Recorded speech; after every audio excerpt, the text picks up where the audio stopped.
Hi, did you know that all your thoughts are influencing everything, not just your life and your surrounding, but the whole world and also your whole universe and, of course, your life?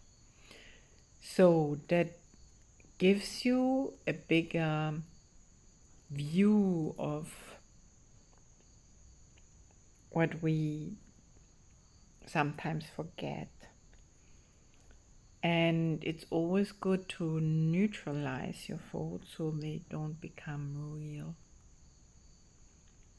Not out of fear, but just because you can choose it different. So your thoughts influence everything. This is one of those lessons we often struggle with. Therefore, today we are encouraging to listen carefully because this is crucial for changing our thoughts. As the lesson says, all that I give is given to me, is given to myself. Today's idea 136 is completely alien to the ego, and the thinking of a world is crucial to the thought reversal that this course will bring about. If you believed this statement, there would be no problem in complete forgiveness, certainty of goal, and sure direction. You would understand the means by which salvation comes to you and would not hesitate to use it now. Let us consider what you do believe in place of this idea. It seems to you that other people are apart from you and able to behave in ways which have no bearing on your thoughts, nor yours on theirs. Therefore, your attitudes have no effect on them, and their appeals for help are not in any way related to your own. You further think that they can sin without affecting your perception of yourself, while you can judge their sin and yet remain apart from condemnation and at peace. When you forgive a sin, there is no gain to you directly. You give charity to one unworthy merely to point out that you are better on a higher plane, that he whom you forgive, he has no earned your charitable tolerance, which you bestowed on one unworthy of the guilt, because his sin have lowered him beneath a true equality with you. He has no claim on your forgiveness. It holds out a gift to him, but hardly to yourself. Thus is forgiveness basically unsound, a charitable within, benevolent yet underserved, a gift bestowed at times, at other times withheld. Unmerited, withholding it is just, nor it is fair that you should suffer when it is withheld. The sin that you forgive is not your own. Someone apart from you committed it. And if you then are gracious unto him by giving him what he does and not deserve, the gift is no more yours than what his sin. If this be true, forgiveness has no grounds on which to rest, depends deeply and sure. It is an eccentricity in which you sometimes choose to give indulgence and undeserved reprieve. Yet it remains your right to let the sinner not escape the justified repayment for this sin. Think you the Lord of heaven would allow the world's salvation to depend on this?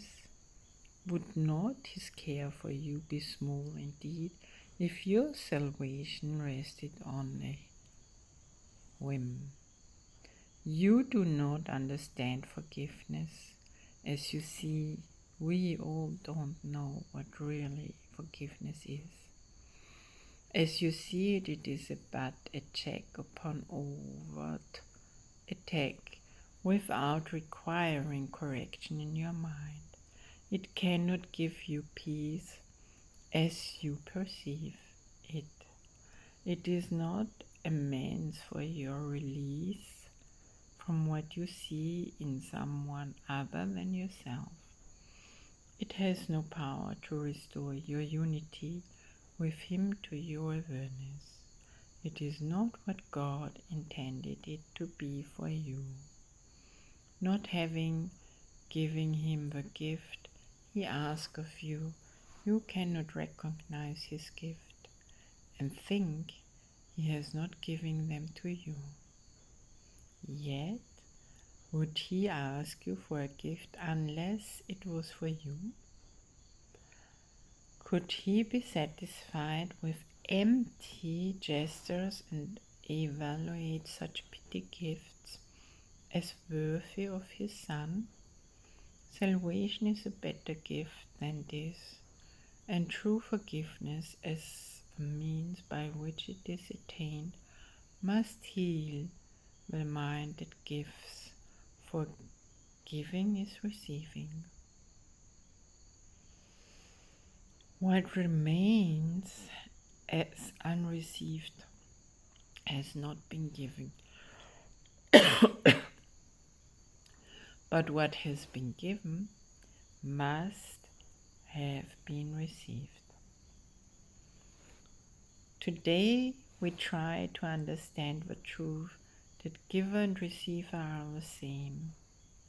You will need help to make this meaningful because it is so alien to the thoughts to which you are accustomed, or we are accustomed. But the help you need is there. Give him your faith today and ask him that he share your practicing in truth today. And if you only catch a tiny glimpse of a release that lies in the idea we practice for today, this is a day of glory for the world. Now stay. I know it's long. It seems long. But stay with me because now is the meditation. Yes. I mean, it's all a meditation and like a prayer, nearly. But here is now the practical. Give 15 minutes twice today to be attempt to understand today's idea.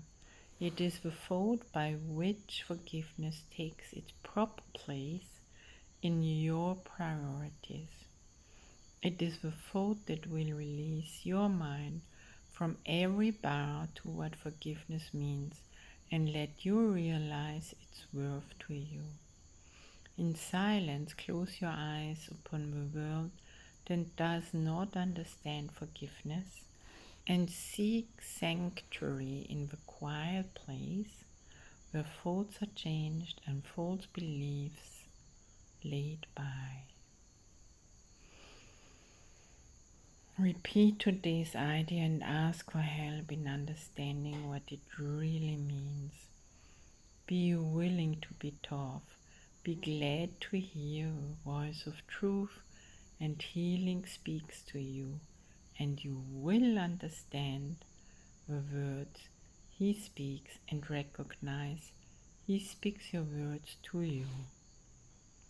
as often as you can, remind yourself you have a goal today, an aim which makes this day of special value to yourself and all your brothers. Do not let your mind forget this goal for long, but tell yourself, all that I give is given to myself. The help I need to learn that this is true is with me now, and I will trust in Him. Then spend a quiet moment opening your mind, your heart, to His correction and His love. And what you hear of Him you will believe, for what He gives will be received by you. That's wonderful. That's so beautiful. That's really a good meditation to re-listen and re-listen and re-listen and observe your experience, what you're experiencing, how you're experiencing. I wish you a good receiving. I wish you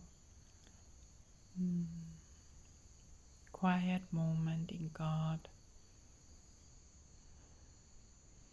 and His correction and His love. Bye for now. Of course you can comment, share it, and of course also follow and subscribe. This was Catherine Bielmeier with Course in Wonders and Miracles and the lesson 126. Bye.